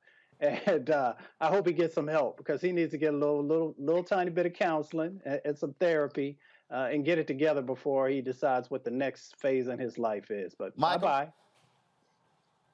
You know, even though this kind of conduct continues throughout society, the whole breaking out your phone and getting it on video at least changes things. Like when you do your crazy white folks segment, or this, or police officers treating folks badly. People break out their phones. I know you like it. I know you like this person rolling because they turned the phone the proper way. No, they didn't. No, they didn't. Oh, no, they shot it vertical. No, they didn't. but it has changed the game a little bit that you can get this stuff on video, so it's not just somebody's word against somebody's word. And hopefully, over time, that folks will get their conduct in order. Absolutely, absolutely. So that just absolutely crazy. Folks, some sad news out of Houston, where Atlanta rapper with the hip trio Migos, the group Takeoff, first of all, Takeoff, who's with Migos, was shot and killed in a Houston bowling alley around 2:30 this morning. Apparently, there was a private party there. The party ended around 1 o'clock. There was a dice game going on, and all of a sudden, shots broke out. No word in terms of really the details there. But the 28-year-old Takeoff, whose real name is Kershnik Kari Ball, again, fatally shot while attending this private party. He was there with his uncle Quavo, who was there as well. Of course, they record-setting group rose to fame after the 2016 Grammy-nominated hit Bad and Bougie, which topped the Billboard Hot 100. He just released his solo album, The Last Rocket, in 2018, and was just last week he released an album with his uncle. Many folks began to comment and talk about the loss of his life, and so certainly sad news. All right, folks, when we come back, we'll talk about a marketplace segment. The sisters created a black sunscreen company, and I got something to say. When the hell did Halloween become all about adults? What the hell is going on with Halloween? The big grown-ass people have just pushed the kids aside. I got something to say about that. You're watching Roland Martin Unfiltered on the Black Star Network. When we invest in ourselves, our glow, our vision, our vibe, we all shine. Together, we are black beyond measure. We've got to stand up. Republicans are banning abortion rights, tearing down democracy, blocking progress. But when Democrats stand together, we win. Because we voted, Democrats stood up for black lives, voting to ban police chokeholds, stood up for black women, putting one on the Supreme Court, stood up for our families, lowering cost of health care and prescriptions and capping insulin, and stood up for millions by slashing student debt. This November, let's stand up together and keep making progress. When we invest in ourselves, we all shine. Together, we are black beyond measure. I'm Shantae Moore. Hi, I'm BB Winans. Hey, I'm Dolly Simpson. What's up? I'm Lance Gross, and you're watching Roland Martin Unfiltered.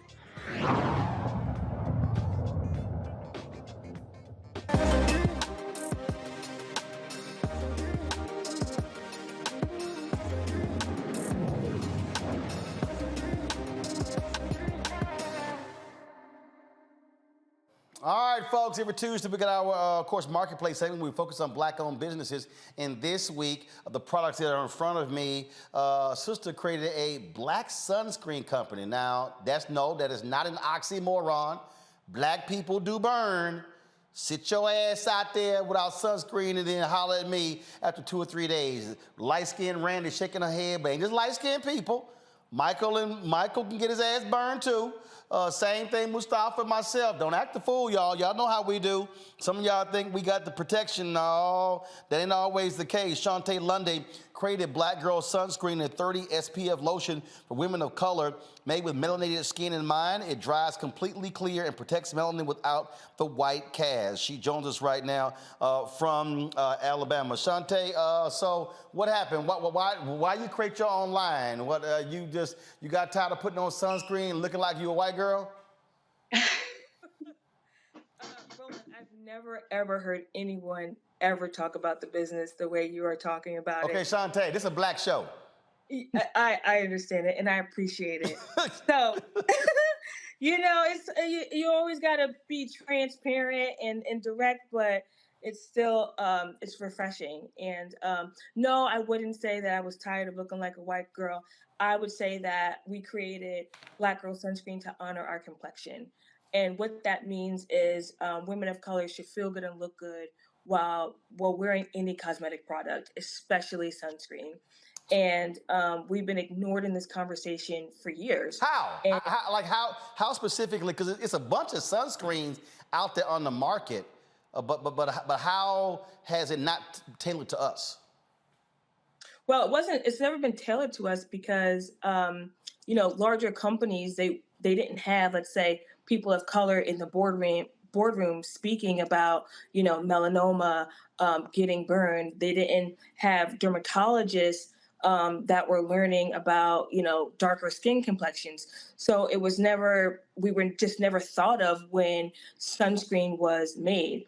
And to be honest, I think the whiteness is a universal issue because no one is the color of toothpaste. I think that, larger companies tell us to take it or leave it.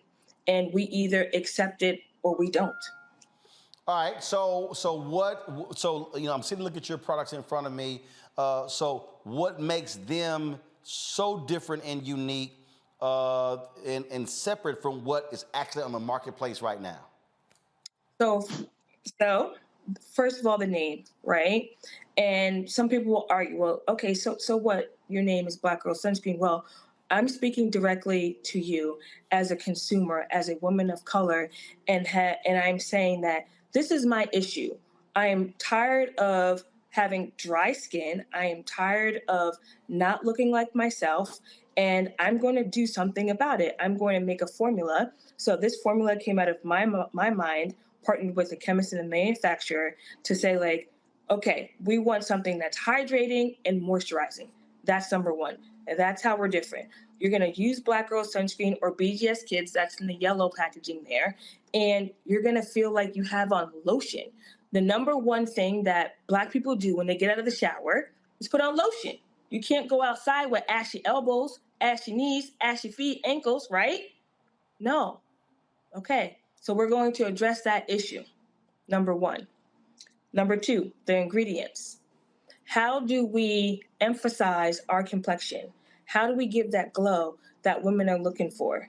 Okay, Black Girl Sunscreen has incorporated ingredients that highlight our complexion, that make us feel and look dewy.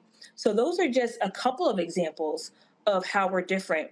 And then what do we stand for, right? We are a business that plays in a very white space, if you will, created by myself. We stand for social justices. We stand for many things that resonate with our community. So it's called Black Girl Sunscreen, not for brothers? No, it's for all. So being a woman of color, being a Black woman, it was easy for me to do something for females. Not as easy, and this is just being honest, right? Not as easy to speak to the fellas. Our approach for men to wear Black Girl Sunscreen is it being introduced by their sister, their daughter, their wife, their girlfriend, their mother, whomever, to put them on. Because the male skincare market is still not as developed as we would like it to be. Now, because of the response. So what you're saying is women spend more money on skincare products than men. So girl, just go ahead and say it. Call it what you is. You're targeting the people who are spending the money on skincare. Well, I'm speaking to the people that I feel like I identify with. Right, but what I'm saying is, you want to sell as much product as possible, but the reality is, when it comes to skin care, women are spending far exceeds men, and so your whole deal is, let me go after that black female market. Absolutely. So when it comes to who's leading the purchases, it is definitely females. Now, what I will say, Roland, is that Black Girl Sunscreen, we can't ignore the response of men, right? Men being like, hey, well, are you sure I can wear this just like you asked? And our response is, of course, you have skin by all means. So it's definitely an opportunity for Black Girl Sunscreen to speak to men of color as well. Something we're working on. All right, questions from our panel. Randy, you first. My light-skinned self is first. Thank you. No, it says brown. You say it's Black Girl Sunscreen, so I'm gonna ask the black girl on the panel. You get to go first. Well, thank you very much. What I'd like to say, Shantae, is I'm so happy to meet you. I had a 50th birthday in Playa del Carmen, and I bought 40 tubes of your Black Girl Sunscreen. Yes, you know what? Found the receipt. I don't know, and we put it in some of my things because I wanted to have as many Black products as I could, and everyone loved the sunscreen. So all of us ladies, from the light-skinned, all the beautiful hues of us Black people, we love the sunscreen. Thank you so much for supporting. I think the number 40 was bought because I just turned 40. And I say that to say that SPF is a testament to preserving our youth. That's something that we also weren't taught. Randy, honestly, without your support, Black Girl Sunscreen wouldn't be here today. So thank you so, so much. And thank you for being open-minded to just sunscreen and SPF, because we just became sponsors of FAMU's track and field and softball team. So we were at FAMU's homecoming this past weekend, and you wouldn't believe how many, I would say, Gen Xers / boomers are just like, hey, Black people, we don't need sunscreen. I'm not wearing it. So the fact that you are fabulous and 50 and fabulous and talking about sunscreen and SPF is appreciated. Thank you.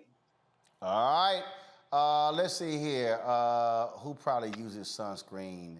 I probably needs it the most. That Omega. Go ahead, Michael. First of all, congratulations on your company. By the way, my twin sons went to FAMU, so congratulations on that relationship. It's a great university. Do you have different SPFs on your products?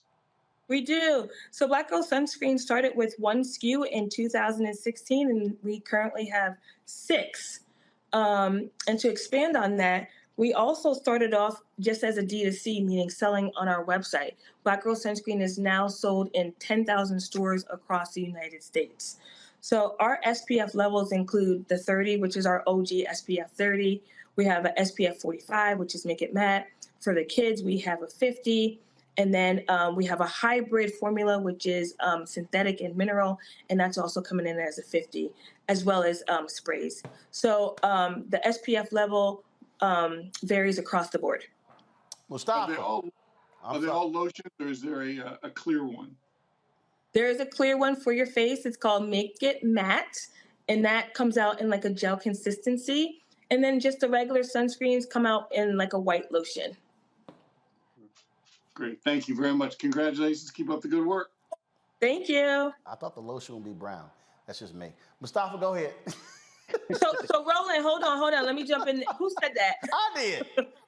Okay. So that means that it would be tinted, right? And that's actually a really big task for Black Girl Sunscreen, because when you come out with tinted versions, us being a Black-owned company, we would need to come out with at least 50 shades, because that means we would understand the undertones and the different complexions of women. We can't just have light, medium, and dark, and that's why it's not brown. But it's only one. You got different shades of white? No. I'm just checking. No. But we want to make sure that we do things with excellence. I got you. Mustafa, go ahead, Frat. Yeah, Shantae, thank you for this, because I think most Black folks don't know that even though we get skin cancer at lower levels, we die more often when we do get it. So thank you for helping to protect our people. I'm curious, what's the vision moving forward for the company? Where do you hope to be here over the next couple of years? The vision is to make Black Girl Sunscreen accessible across the world, and to have as many advocates and conversations around sun safety as possible. We get fast and strong no's. I mean, FAMU was one of those examples where it's like, oh, okay, back to kind of like a grassroots approach. And it's, how do we shift that conversation? How do we shift the mindset of, hey, melanin, yes, it's a superpower, but how do we protect it? So our mission, again, is to continue on this journey. It has been a journey that no one has ever tackled before. Never. I'm the first to do it. And I'm going to take off the humble hat for just 1 second. We are pioneers in this space. No one has ever talked to Black people, and my vocabulary has kind of not leveled up, but transitioned over time to incorporate people of color, because not all people identify as Black, but they have melanated skin. So it's important that we teach the benefits of SPF. All right, then. All right. Again, if folks want more details, where do they go? blackgirlsunscreen.com. All right. Shantae, we certainly appreciate it. Thanks so much, and good luck. Thank you. All right, then. All right, folks, for final item here, I got to ask this. I got to deal with this here. So I am perplexed. I really am. The last several years, is it just me, but have y'all seen a lot of this? Have y'all seen a lot of this? Normally when Halloween comes around, you got folk who are doing decorations and they're getting ready for the kids and all this sort of stuff like that. You now go to Instagram, social media, and come on, come on. And you now go to Instagram, social media, and damn, it's like adults have basically said to all the kids, move the hell out the way, it's not our holiday. I mean, every celebrity, they got their photo, but you got folk doing Halloween parties. You got, every single year now, I'm swearing, Halloween literally is no longer about kids. That's just gone out the window. Damn trick-or-treating, it's now adults. I don't know whether Gen X folk didn't get to enjoy Halloween enough as children or millennials, but it has gotten to the point to me where Halloween is now turned into Freaknik. It's like, okay, let's turn this thing now to the annual holiday where we can just put our freakiest outfits on and just show up and show out. And again, I'm not quite understanding when this switch happened. When kids just sort of got the boot, like, yeah, move your little asses out of the way. I mean, folks say they ain't buying no candy. And then it's like, it's now a whole weekend of parties. It's like Thursday, Friday, Saturday, Sunday. Michael, Mustafa, Randy, am I the only one wondering how the hell did grown people take over Halloween? I'm not really sure. My kids stopped doing all that stuff a while ago, but I tell you, that Lionel Richie one was very good. If we were going to rate them, that Lionel Richie one was funny. Good, Mustafa. Folks want to have a reason to be able to justify showing what they want to show. So this is just one of those opportunities and holidays, because you can't get freaky on Christmas or Thanksgiving. So folks just doing what they do. I saw somebody actually knock a kid out the way to get some candy. So Randy, I have seen more grown-ass people throwing Halloween parties in the last 5-6 years. And again, I don't know if again, social media is driving it, but I swear, Halloween now comes around, I don't even think about the kids. Matter of fact, it used to be, check this out. This is how even crazy it is. How many, have y'all been on social media? Have your timelines been flooded with kids' costumes? Hell no. Grown people in lace and leather. That's what Halloween is turned into. You're right. I believe that I think it is social media. I think that we like to get dressed up and for people to see us in our costumes. And a 3-year-old is not going to be pressed about that. But I think adults, if you give them an opportunity to show up and show out, we're going to do it and take that picture. Yeah, I agree with you, though. There has been a shift that adults have in some way. We are taking over Halloween. And again, look, I get wanting to have a party. But damn, can y'all let the kids have Halloween? Is there any way the kids can be front and center? Because I'm seeing all these grown people kind of like, damn, that y'all move. This our day now. That's what Halloween is turned into. Roland, did you see the little girl that was dressed up like she had just gotten a BBL surgery? Oh yeah, I saw that. That was funny. It was funny, but also ain't no way in hell. Costume. Like, I don't think the little girl would have chosen that. It seems like she would have chosen something different. So even when we're picking the costumes, it's coming from an adult perspective. It was hilarious. But I doubt the daughter said, hey, I want to be a woman who just got a BBL getting off the plane for Halloween. Look, again, All I'm simply saying is, can kids have something?